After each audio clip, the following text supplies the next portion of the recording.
Welcome to Strip Cover Lit, where we squeeze the bigger picture out of literature. We are here for another poetry discussion because it's Monday. We have poetry discussions on Monday, and on Monday we have poetry discussions. So be sure, if you are a poetry aficionado, that you are here for those things, and tell me in the comments section how dumb I am, how wrong I've got it. But hey, we've got things to talk about here. If you want to help me out with what I'm doing here on the channel, trying to spread the word of literature, hitting the like button does the trick for me. It lets YouTube know to share this video with other literature lovers and poetry lovers. And we are doing a read along on the channel right now. Stephen King's fairy tale, almost finished with it. But we are not here for that. We are here for If by Rudyard Kipling. We're going to start with a poetry reading, and then we will have a discussion of the poem itself. Let's go. If by Rudyard Kipling. If you can keep your head when all about you are losing theirs and blaming it on you, if you can trust yourself when all men doubt you, but make allowance for their doubting too, if you can wait and not be tired by waiting, or being lied about, don't deal in lies, or being hated, don't give way to hating, and yet don't look too good nor talk too wise. If you can dream and not make dreams your master, if you can think and not make those thoughts your aim, if you can meet with triumph and disaster and treat those two impostors just the same, if you can bear to hear the truth you've spoken, twisted by knaves to make a trap for fools, or watch the things you gave your life to broken, and stoop and build 'em up with worn out tools.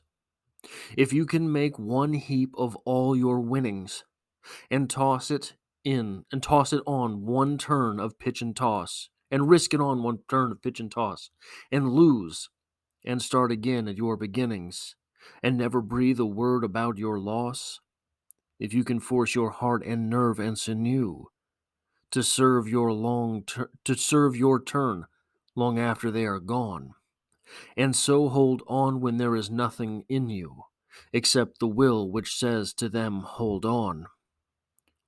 If you can talk with crowds and keep your virtue, or walk with kings nor lose your common touch, if neither foe nor loving friends can hurt you, if all men count with you, but none too much, if you can fill the unforgiving minute with 60 seconds worth of distance run, yours is the earth and everything that's in it, and, which is more, you'll be a man, my son.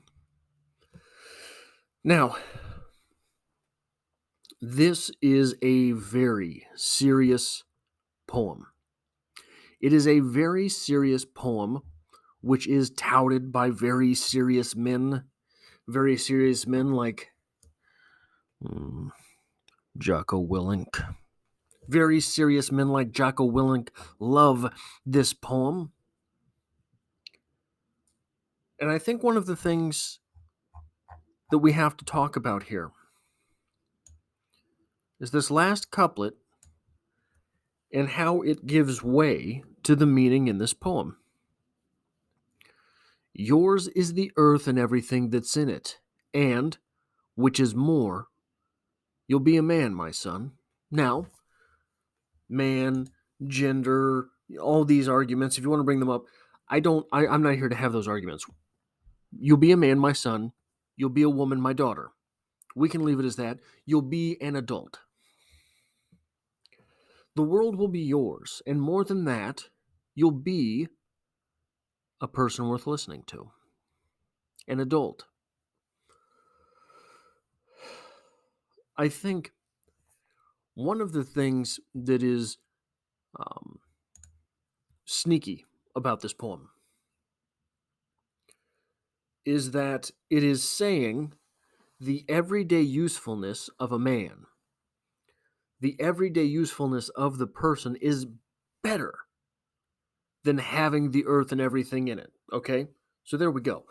But we don't need to necessarily say one is better than the other. Let's just equate the two. To be a man, to be a woman, to be an adult is to own the earth.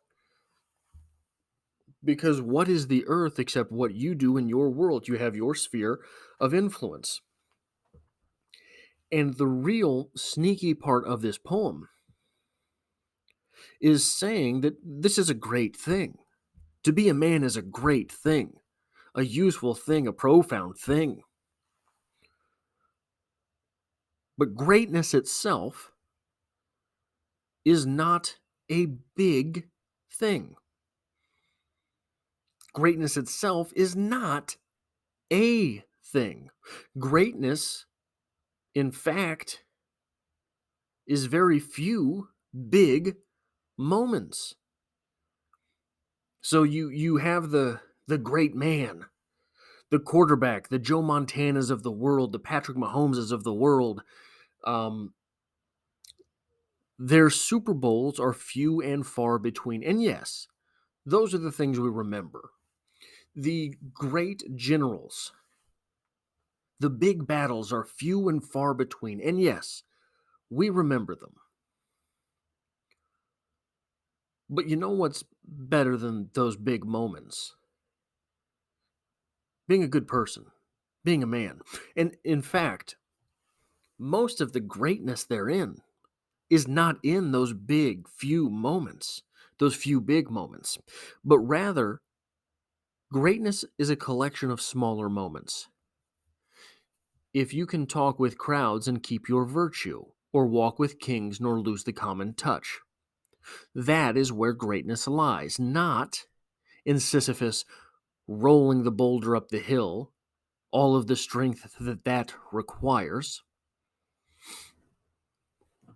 None of these big moments.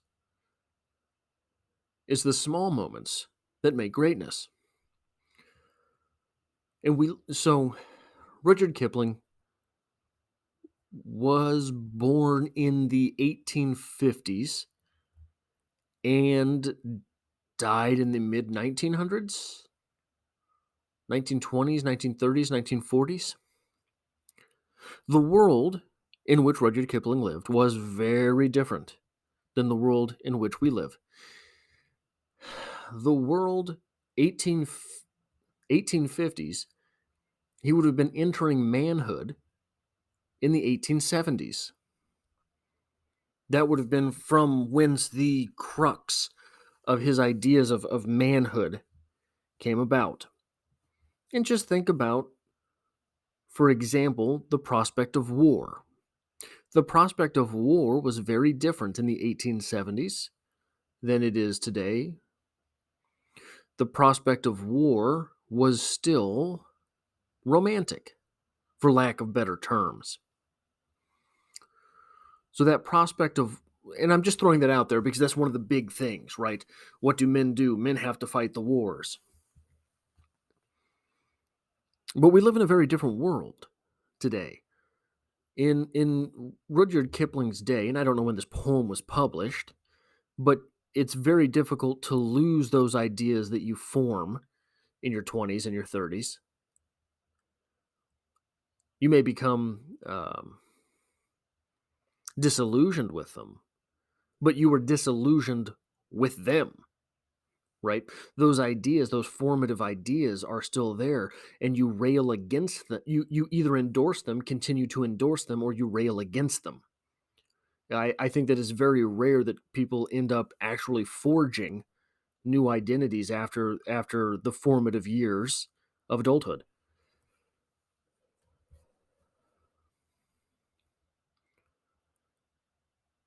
In the world in which Rudyard Kipling lived was a world where these small moments could be fleeting, right? That world, the world of the 1870s, was still a world where if you lost your reputation, you moved to a new town and no one had ever heard of you. Problem solved. You start over. In fact, you move to a new town and all of a sudden Maybe you're a lawyer, right? You said it. You said it well enough. People believed you. We live in a world today where very few things, I'll say it this way, I'll say it the inverse. Very few things are fleeting. Almost everything lasts. The ephemeral nature of memory, the ephemeral nature of something like reputation, the ephemeral nature of what it means to be a man is almost no more. So this is a poem loved by very serious men. I'm going to tell you a not very serious story from my personal life in order to sort of bring this home, because this is a very beautiful poem. It's very well written, very eloquent, very erudite. It is extremely well put. But what does all this stuff mean if you can talk with crowds and keep your virtue? Here's what it means. Okay, so personal story. I work overnights. One of the things with which I struggle working overnights is sleep. Obviously, if you work overnights or you've ever known anyone who works overnights, uh, that's the main struggle of their life, almost always. You have to sleep. You have to do it almost every day. It is, right now, spring. Spring is a very tricky time. Living in an apartment, having a heat or cold, not a room temperature mechanism. So I can turn the heat on or I can turn the cold on, but I can't set my apartment to a certain temperature. So oftentimes, it gets warm in my apartment when I should be sleeping. Well, that's a problem. If you know Andrew Huberman is very big on the fact that being cooler is what helps you fall asleep. Cooler rarely happens in the middle of the day. I am awake during the night when it's cooler, when most people are sleeping. And that's the way we evolved. Now, another problem, another something with which I struggle. My apartment number is 209.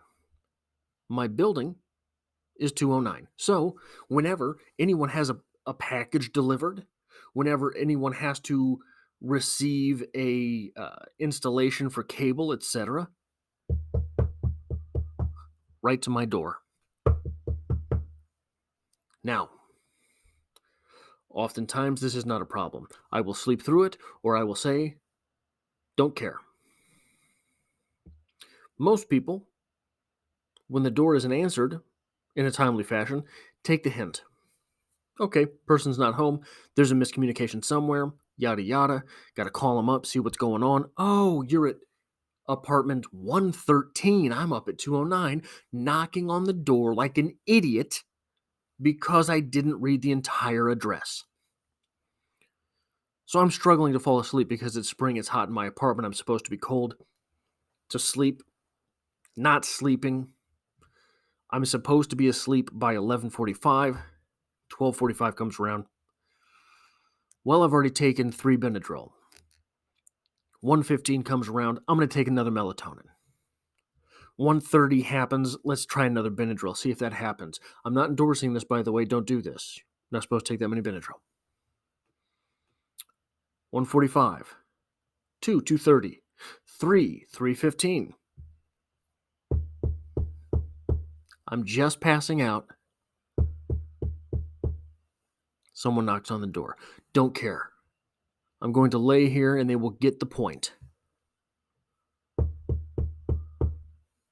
Don't care. For 20 minutes, this idiot knocks on my door. I get so furious. And here's the thing. You take that much Benadryl, it's like being drunk. You have no idea what happened. I didn't put this together. I didn't have this memory. I didn't know this had happened until I was at work the next day. And you know, like when you get blackout drunk, you have sort of relapses the next day. Oh my God. I took my clothes off at the party, didn't I? Those sorts of things. I didn't know any of this happened until the next day, and I started getting flashbacks. And I'll relate this in a minute, I promise. I get so furious. All I know in my head is that I whipped the door open and yelled something. Yelled something, I don't know what. There's several problems here. Number one, I have no idea what I said to this man. I'm only pretty sure it was a man. Number two, I don't wear a whole lot to bed. Okay? It's my apartment. I don't have to. There's no one here. I don't have to. I don't plan on answering the door in the middle of the night for me. 3 p.m., middle of the night for me. 3:30, middle of the night for me.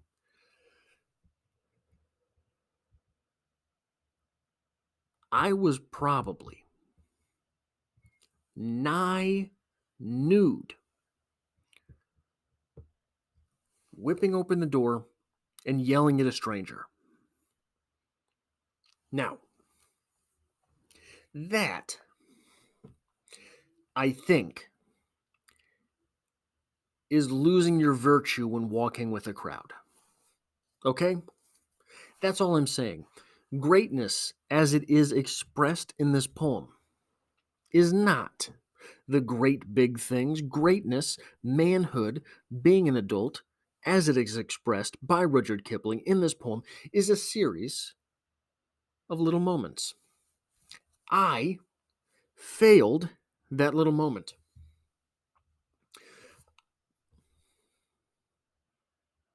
I failed that little moment. Now, what does it... I failed that little moment. Let me get back to the poem here. If you can keep your head when all about you are losing theirs and blaming it on you. Now, I don't necessarily need the blaming it on you part, but if you can keep your head when all about you are losing theirs. One of the things that we lose a lot in today's world is the act of isolation. I don't mean loneliness, the act of isolation. It is very difficult for us to disconnect. It is very difficult for us to get away. It is very difficult for us to necessitate distance from people. Necessitating distance from people, achieving distance from people, is one way that we are able to really look back at the things we've done and understand them. Because that little moment where I got up and I was so angry and I yelled at a grown man naked, what that is a momentary failure. If, by Rudyard Kipling, is saying that those momentary failures are the things that haunt us. Those momentary failures are the thing, not the big failures, right? Not being incapable of something. That's not really what does us in. What does us in are the moments we make, the moments we give in to the expedient, the moments that we give in to what feels better, the moment we give in to that anger. Not the great big things. The great big things are obvious, but the great big things are a culmination of small moments. Yeah, I think that's what I've got for this poem. This has been If by Rudyard Kipling. I have 130-ish poetry discussions on the channel, so if you're here by chance but not design, consider heading over to that playlist, giving those a gander. And look, we have poetry on Monday. Every Monday we have poetry, and I hope to have you back for the next one.